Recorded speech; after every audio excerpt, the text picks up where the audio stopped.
watching pictures of the filing past, and I think we just saw the filing past of party chairman, the NDC party chairman, Ofosu Ampofo, and then so it means that we're seeing the executives of the NDC coming filing past. They are the former founder and leader of the NDC, Flight Lieutenant Jerry John Rawlings. This is the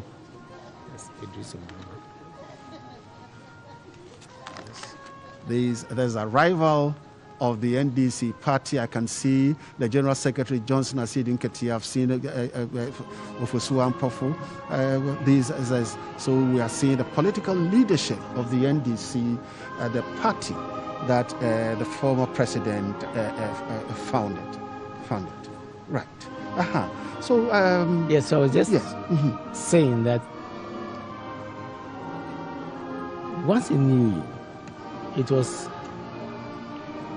it takes, especially those who have gone through his hand, who he knew firsthand. And I was citing an incident where he had been told about something that happened in the Ministry of Finance. And he wouldn't believe it. Flight Lieutenant Rawlings has said, and he came to the ministry. He met my absence.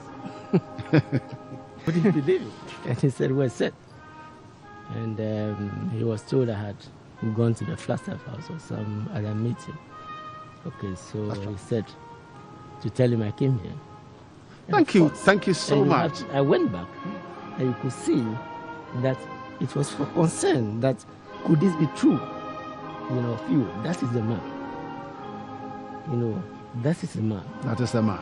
Yes. That is the man. Thank you so much, Mr. Setekwe. Yeah. It's a pleasure having you in this studio at the funeral of Flight Lieutenant Jerry John Rawlings.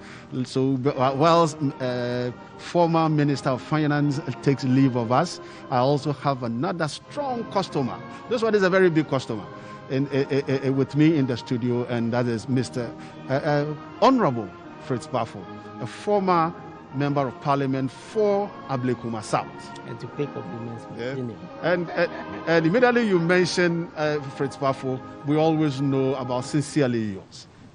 Fritz, we have the man that really captivated, that captured the scene, not only made sure that he made leadership by example. He's the one that we started seeing leadership by example. And you lived in his time. And how would you remember former President, Flight Lieutenant Jerry John Rawlings? Well, the first thing is that I just didn't live in his time. He was somebody who I was very close to. I worked with him for over 20, 30 years. So I should know the kind of person he was. And I've known him since I was an infant. We were in a school called the Sisam School in the early 50s. I was in the kindergarten and he was in the primary school. So, he was somebody I've known. But we got together.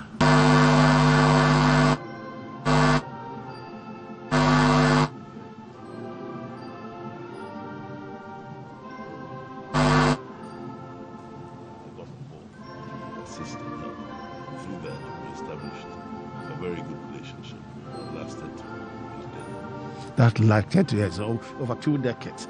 Let me also quickly introduce another gentleman. This one is, so I told you that I have a very tough customer with me, but now I think this one is a tougher customer.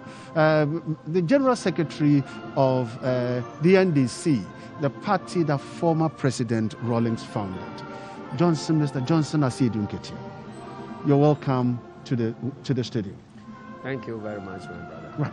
We have the man Rawlings, not in person, but have the man Rawlings that we have all loved and seen and observed and witnessed, now in a casket lying in front of us. We are now mourning him, and in the next 2 days, he will be he would go to put his mortal remains to the grave. Johnson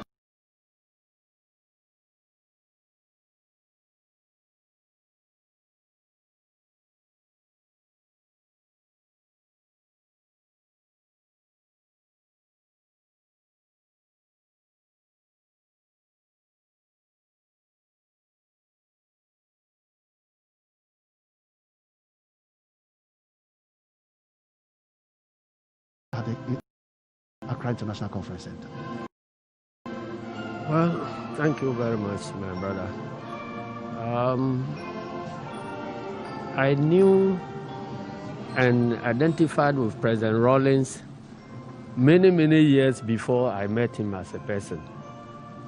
We were students in those days when the revolution happened, and when our various communities at that time. So I participated in funding the revolutionary organs in my locality without having seen President Rawlings.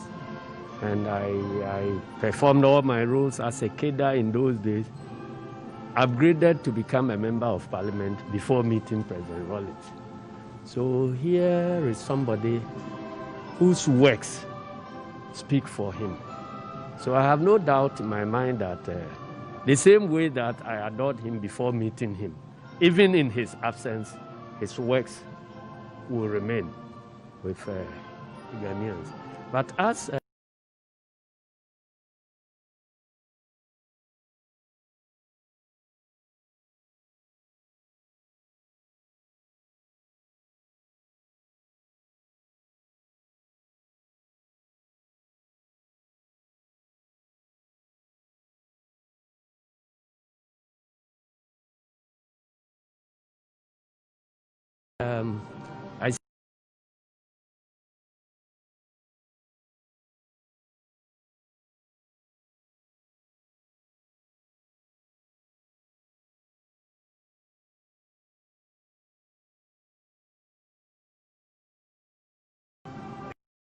his sacrifices, were they in vain? That is what is I've been thinking about all morning since I got up to come and see our idol lying in state. Lying in state. But this says you belong to the party that he formed, the party that he founded. And he set rules. You have beliefs and genuine trust in the way forward. Do you think that the party that he has left behind is still as intact, as solid, and as vibrant as when he was leading the party? Because he was the people's man. I believe very much so. And I tend to believe that even in his absence, the party will grow stronger. The reason was that, there were many African statesmen who died with the parties they founded because they never allowed the party to operate independently of the founders. President Rawlings was not like that. And everybody can attest to the fact that at some point he appeared to have hands off completely NDC. And he watched NDC still perform.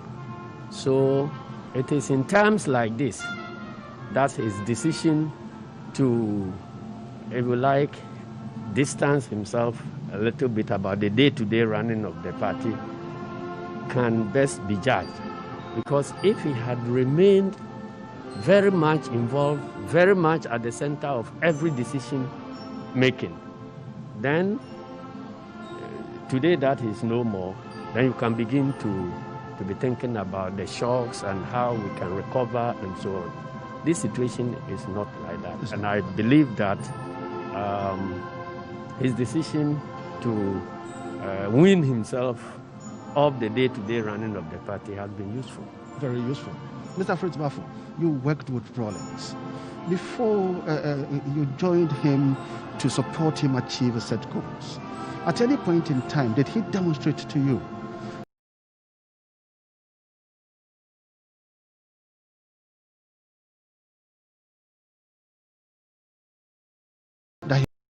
was getting, he was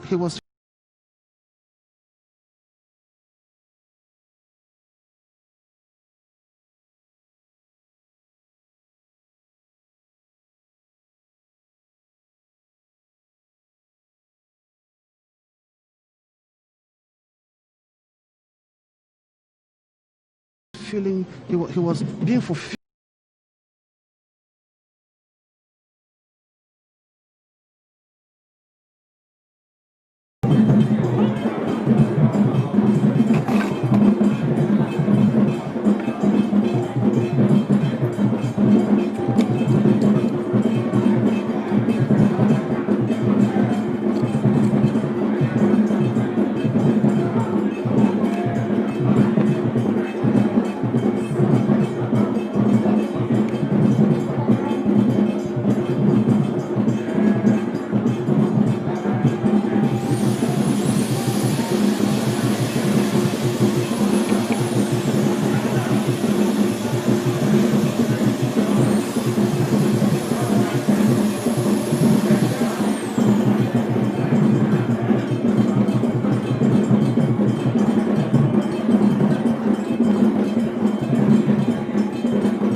To go now is to see the values that he stood for and preached for, not as exclusively values for NDC.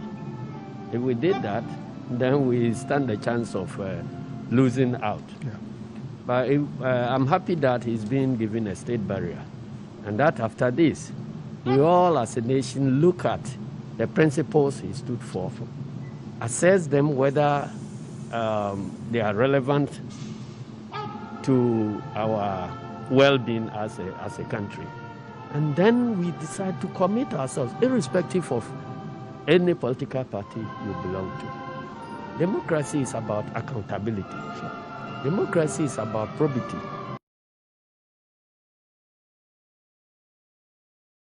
And so saying that you believe in probity and accountability does not make you exclusively an NDC person. It is actually a value that will help any democracy anywhere. He preached also about the principle that whatever concerns all must be decided by all. That is participatory governance. And so if we accept that participatory governance is useful to us as a country, you don't need to be an NDC person to believe in participatory governance. Along that principle, he introduced the youth into politics. Before we grew up, before you talk about somebody being a member of parliament, DC or something, that person will be around beyond 50, 60 years and so on. It was Jerry Rawlings who felt that, well, if we are building the society for everybody, then everybody must have a say in the decisions that we are making today that will build, that will create a certain future. And so then the youth must participate.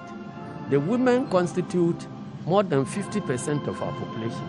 So if we say we are building a Ghana that will be useful to every Ghanaian, then the women must have a role. So believing in participatory democracy does not make you exclusively an NDC person. So if we view those principles along those lines, we will benefit as a country. When we talk about accountability, there are many people who tend to think that accountability is just about holding financial resources, utilizing them, and accounting. Jerry Rawlings was more focused on accountability for power, and that every power that a leader exercises is given to him or her by the people. So decisions that are taken or how that power is utilized, the leaders must account to those who gave them the power. And so when today you see people talking about rigging of elections and so on, it's a means of avoiding accountability to the people. Because if you use the people's power, and elections is a major accountability mechanism, and you want to dodge the logic of elections through rigging, it means that you are declaring yourself unaccountable to the people who gave you the power. And so these are some of the principles, and he spoke about social justice as well, that everybody must be his brother's keeper. Those who are able to make it in life owe it as a duty to also help the others to be able to survive. And so government has a role in that type of mediation to make sure that people will have the opportunity to utilize their talents to their maximum. But when they succeed, they owe it a responsibility to contribute through taxes so that other people can also survive. I think these are principles that, as a nation, we should investigate and then input them in our national values. Unfortunately, people tend to look at exclusively the excesses of the revolution, and then they want to judge President Rawlings by the excesses of the revolution. That would be unfortunate for our country. That's right. Mr. Fritz Waffle, let me come to you now. You were with Rawlings. If I can go back to Sincerely Yours, there was a motive of coming with Sincerely Yours. There was a drive to achieve something. And how did he believe in it? Well, he was very instrumental in the production. I mean, when it started, it was with the support. And the whole idea was that Ghanaians didn't know enough about themselves in terms of the Ghanaians who had gone abroad and the Ghanaians who were in Ghana. So I started off by going to talk to Ghanaians abroad about the circumstances in which led them to be abroad and how they felt about it.